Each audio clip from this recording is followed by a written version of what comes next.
एक बार फिर online classes में आप सभी का स्वागत, अभिनंदन, प्यार और दुलार। मैं अर्चना चौधरी आज आपके सामने लेकर आई हूँ क्षितिज के काव्यांश का टर्म 2 का चैप्टर नंबर 2 कन्यादान। बच्चों, कन्यादान आदरणीय ऋतुराज जी रचित बहुत ही खूबसूरत कविता है। एक माँ का एक बेटी के प्रति प्रेम, एक माँ का बेटी के प्रति सच्ची निष्ठा से उसको सीख जो इसमें दी है, अन्यत्र मिलनी असंभव है, मुश्किल है। तो बच्चों, आज हम बताएंगे कि इस कविता में बेटी की को स्त्री के परंपरागत आदर्श रूप से हटकर जीने की सीख दे रही है। कवि का मानना है कि समाज व्यवस्था द्वारा स्त्रियों के लिए आचरण संबंधी जो प्रतिमान गढ़ लिए जाते हैं वे आदर्श के मुलम्मे में बंधे होते हैं। कोमलता के गौरव में कमजोरी का उपहास छिपा रहता है। लड़की जैसा ना दिखाई देने की इस आदर्शीकरण का प्रतिकार है। माँ ने बेटी को जो सीख दी वो लीक से हटकर दी। उनका कहना है कि इसमें कोरी भावुकता नहीं है, बल्कि माँ के संचित अनुभवों की पीड़ा है। प्रामाणिक जो दुख है उसके विषय में बताया है। और इसमें आमतौर पे क्या होता है, हम लोग अपनी बच्ची को देखा होगा, शादियाँ आस पड़ोस में भी होती हैं, आपके हमारे परिवारों में भी होती हैं। तो हमने जब बिटिया विदा होती है तो माँ उसको सीख देती है। आमतौर पे क्या देती है, मैं आपको बताना चाहूँगी। बेटा, ज़्यादा बोलना मत, किसी से बहस मत करना, जो कहना मान लेना, और ज़्यादा हंसना भी मत, ज़्यादा किसी से लड़ने की या कोई कोशिश करना मत। सास जैसा कहेगी मान लेना। परंतु इस काव्यांश में ऐसा कुछ नहीं है, बिल्कुल हटके इसमें बताया गया है। जब आप मेरे साथ बने रहेंगे, चैप्टर का जो है हम हिंदी का रूपांतरण करेंगे तो आपको समझ में आएगा कि इस कवि की जो माँ है, इस कविता में जो माँ है, कवि ने जिस माँ को रचा है वो कितनी अलग है, कितनी सरल है और कितनी वास्तविकता को जानने वाली है। हो सकता है जो माँ अपनी बेटी को सीख दे रही है उसके साथ भविष्य जो पास्ट में ऐसा कुछ हुआ हो, अतीत में उसके साथ ऐसा कुछ घटा हो जिसको उसने एक सीख के रूप में समेटा और अपनी बेटी को समझाने की कोशिश की। तो बच्चों, यहाँ पर एक बेटी विदा हो रही है, माँ उसको समझा रही है। तो चलिए शुरू करते हैं काव्य पाठ। और सबसे पहले जो हमारा तरीका है, इसके जो हार्ड वर्ड्स हैं इनको मैं अंडरलाइन कर आपको थोड़ा सा सरल करने का प्रयास करूँगी। तो चलिए पहले काव्यांश का काव्य पाठ करते हैं। कितना प्रामाणिक था उसका दुख लड़की को दान में देते वक्त, जैसे वही उसकी अंतिम पूंजी हो। लड़की अभी सयानी नहीं थी, अभी इतनी भोली और सरल थी कि उसे सुख का आभास तो होता था, लेकिन दुख बाँचना नहीं आता था। पाठिका थी धुंधले प्रकाश की, कुछ तुकों और कुछ लयबद्ध पंक्तियों की। माँ ने कहा, पानी में झांक कर अपने चेहरे पर मत रीझना। आग रोटियां सेकने के लिए है, जलने के लिए नहीं। वस्त्र और आभूषण शाब्दिक भ्रमों की तरह बंधन है स्त्री जीवन के। माँ ने कहा, लड़की होना पर लड़की जैसी दिखाई मत देना।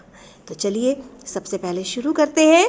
प्रामाणिक बात करेंगे। प्रामाणिक की प्रामाणिक मीन होता है बच्चों सच्चा, वास्तविक और वक्त, समय। पूंजी की बात करें तो पूंजी का मतलब होता है धन, और सयानी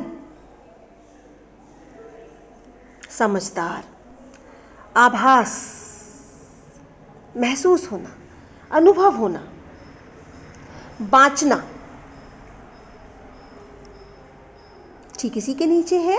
बाँचने का मतलब होता है पढ़ना, समझना, और पाठिका पढ़ने वाली। इसके बाद है देखिए धुंधला। बच्चों, धुंधला जो स्पष्ट ना दिखाई दे उसको धुंधला कहते हैं, ठीक है। और अब है लयबद्ध। लयबद्ध मीन होता है लय से भरी हुई, राइट। तो चलिए शुरू करते हैं। अब आगे भी देख लेते हैं थोड़ा सा। जो हमारा नेक्स्ट है इसमें देखिए सबसे पहले है आपका रीझना।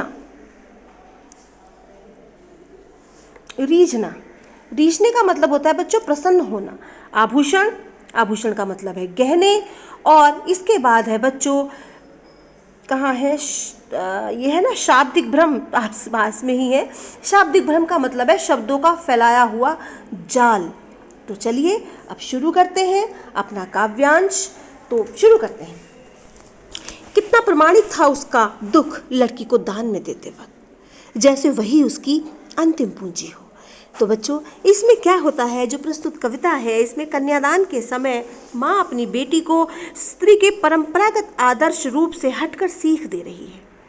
इसमें भावुकता ही नहीं है बल्कि माँ के संचित अनुभवों की पीड़ा है, प्रामाणिकता की अभिव्यक्ति हुई है। जब माँ अपनी बेटी को विवाह के समय विदा कर रही है तो ऐसा लगा कि वह अपनी अंतिम पूंजी किसी को सौंप रही हो। उस समय उसका दुख स्वाभाविक था, है ना। क्योंकि बेटी माँ से ही अपने सुख दुख की बात कहती है, इसलिए माँ दुखी है, क्योंकि उसकी पुत्री यहाँ पर है बेटे, लड़की अभी सयानी नहीं थी। जो बिटिया थी उसकी बहुत अभी सयानी मीन समझदार नहीं थी, वह भोली और सरल थी।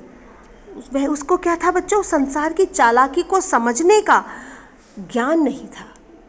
तो चलिए एक बार फिर से शुरू करते हैं, दोबारा से मैं इसको रिपीट करती हूँ 5 लाइनों को। कितना प्रमाणिक था उसका दुख लड़की को दान में देते वक्त। जब वो विदा हो रही थी, माँ के चेहरे को देखकर ऐसा लग रहा था मानो कितना वास्तविक है वो दुख जब लड़की उससे विदा हो रही है, और ऐसा लग रहा था मानो वही उसकी अंतिम पूंजी है, वही उसका एकमात्र जो पूंजी उसने इकट्ठी की थी अब तक पूरे जीवन में, वही है। अब आप पूछेंगे मैम ये अंतिम पूंजी क्या होती है? मैं कक्षा में भी कई बार आपको एक्सप्लेन करती हूँ, अंतिम पूंजी के विषय में कहीं ना कहीं बताती भी रहती हूँ। बच्चों, एक बड़ा ही सरल सा उदाहरण मैं आपको दे करके अपनी बात स्पष्ट करना चाहूँगी कि जब आपके यहाँ कोई रिटायर होते हैं, सेवानिवृत्त किए जाते हैं किसी सर्विस से, जब आपको पता है 65 जो आयु है, 65 साल से रिटायर होने की एक आयु है, तो बच्चों उस समय एक कर्मचारी को पूरे जीवन में जो उसका पैसा सरकार द्वारा बचाया गया है फंड के रूप में उसको दिया जाता है। तो यकीन मानिए बच्चों, वो ही उसकी अंतिम पूंजी होती है, क्योंकि अब भविष्य में उसको कोई पैसा तो मिलने वाला है नहीं, मिलेगा ही नहीं, क्योंकि भाई नौकरी तो उसकी खत्म हो गई है, राइट ना। तो जो पैसा उसे मिला, जो भी एक बढ़ा हुआ अमाउंट मिला, तो वो उसकी अंतिम पूंजी है, वही उसका पैसा है जो उसे पूरे जीवन खर्च करना है, चाहे वो अभी कर ले चाहे वो लास्ट में कर ले।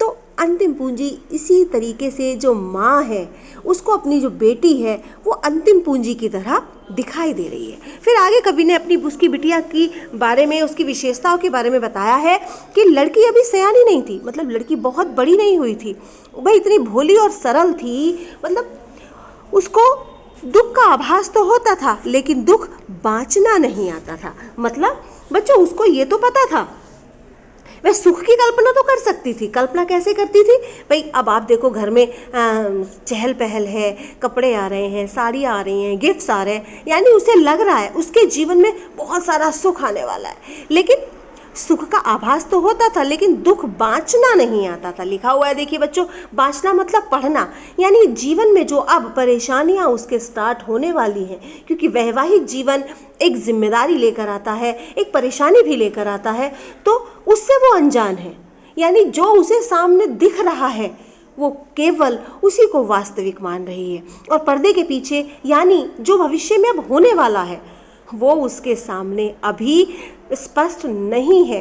तो यानी वो जो स्पष्ट नहीं है उसको वो पढ़ ही नहीं पा रही, उसको वो दिखाई ही नहीं दे रहा। माँ इसीलिए कहती है कि मेरी एक बच्ची अभी सयानी नहीं है, उसे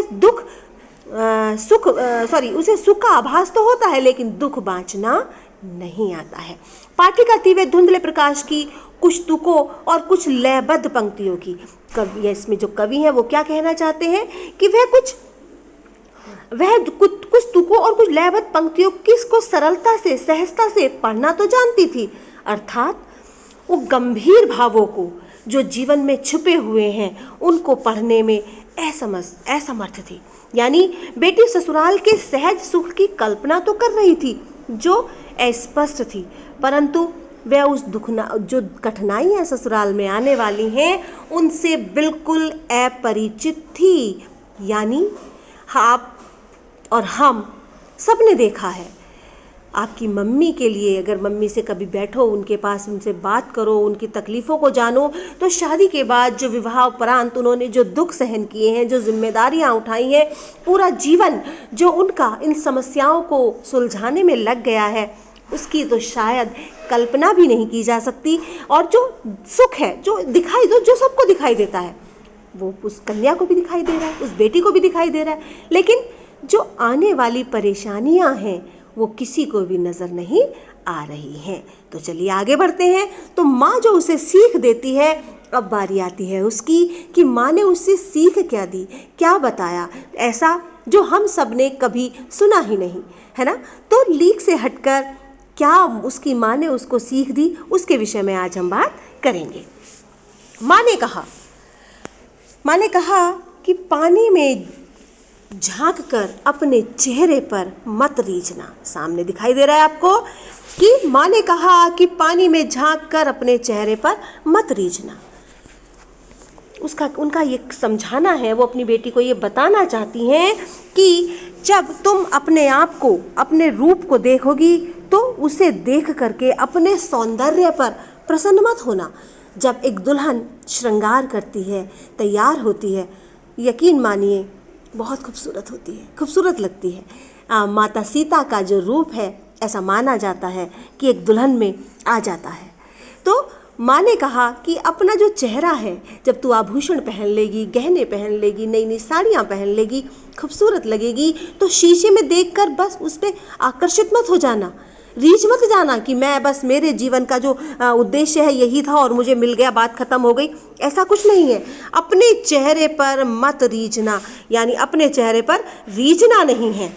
आगे वो क्या समझाती है, जीवन की जो वास्तविकता है, जो हमारे आसपास में घटित हो रहा है, उसके विषय में भी वो अपनी बेटी को सीख देना नहीं भूलती है। क्या कि आग रोटियां सेकने के लिए है, जलने के लिए नहीं, है ना। आग रोटियां सेकने के लिए है, जलने के लिए बिल्कुल नहीं है। जो हमारे समाज में, हमारे आस पड़ोस में हो रहा है, ये भी आपको पता है, उससे भी वो माँ उसको सावधान करना चाहती है कि बेटा, जो आग है, जो चूल्हे की आग जलती है ना, उससे बेटा जलना नहीं होता है, केवल रोटियां ही सेकनी होती हैं। तो इसलिए कभी भी हताश हो, परेशान हो, जीवन से दुखी हो, तो अपने जीवन को नष्ट करने के विषय में तो बिल्कुल मत सोचना। वस्त्र और आभूषण है, आगे वो बताती हैं, वस्त्र और आभूषण शाब्दिक भ्रमों की तरह बंधन है स्त्री जीवन के। यानी वो क्या कहती हैं कि जो ये आभूषण होते हैं, जो ये वस्त्र होते हैं, बेटा मेरा यकीन मानना, ये सब एक मोह माया है, स्त्री की कमजोरी है। तो इसके प्रति कभी भी खुद को उस मोह में मत बांधना, या दूसरे शब्दों में अगर हम कहें तो स्नेह का आभास दिलाकर तुम्हें बंधन में जकड़ लेंगे। ससुराल में रहकर तुम लड़की की मर्यादा का भरा आचरण तो करना। अब आगे वो बताती हैं, माँ ने कहा लड़की होना पर लड़की जैसी दिखाई मत देना, क्योंकि वो जो आचरण है, जो एक बिटिया के लिए शोभा देता है, उसको करना, लेकिन सामान्य और कमज़ोर लड़की की तरह किसी के अत्याचार को सहकर दुर्बल मत बनना। तुम हमेशा अपने प्रति होने वाले अत्याचारों, शोषण का साहसपूर्वक विरोध करना, ताकि लड़की कभी कमज़ोर ना समझा जा सके। माँ ने अपनी बेटी को सलाह दी कि तुम मन से लड़की की तरह भोली, सरल और निश्चल रहना, परंतु लोक व्यवहार में, समाज में तू सावधान रहना। अपनी सरलता को कभी भी दूसरे पर प्रकट मत होने देना, वरना तुझे लोग, ये समाज मूर्ख बनाकर तेरा फ़ायदा उठाएंगे और तेरा शोषण करने से भी पीछे नहीं हटेंगे। तो अपनी बिटिया को वो समझाते हुए तरह तरीके से उसको उदाहरण दे रही हैं, समझा रही हैं, जो समाज में यकीन मानिए असंभव है। एक माँ एक बेटी को जिस समय वो जा रही है, सरल है और अपने नए जीवन में कदम रख रही है, उस समय वो आने वाली परेशानियों से उसे आगाह कर रही है, और कहीं ना कहीं वो उसको बताना चाहती है कि हर कदम में, हर परेशानी में, हर फैसले में मैं तेरे साथ हूँ। मुझ पर विश्वास करना, अपने फैसलों पर विश्वास करना, अपनी जो ताकत है उसको बनाए रखना, संयम मत खोना, आग को कभी भी अपने ऊपर हावी मत होने देना, समाज को कभी भी अपना फ़ायदा मत उठाने देना। तो बच्चों, मैं समझती हूँ आपको ये समझ में आया होगा, और अगर समझ में आता है तो प्लीज़ इसको लाइक करें, कमेंट्स करें, मुझे अच्छा लगेगा और मैं आगे आने वाले जो चैप्टर्स हैं, जो पार्ट हैं, उनमें और अच्छे से आपके लिए कुछ और बेहतर कर पाऊँ। इसी के साथ इस उम्मीद से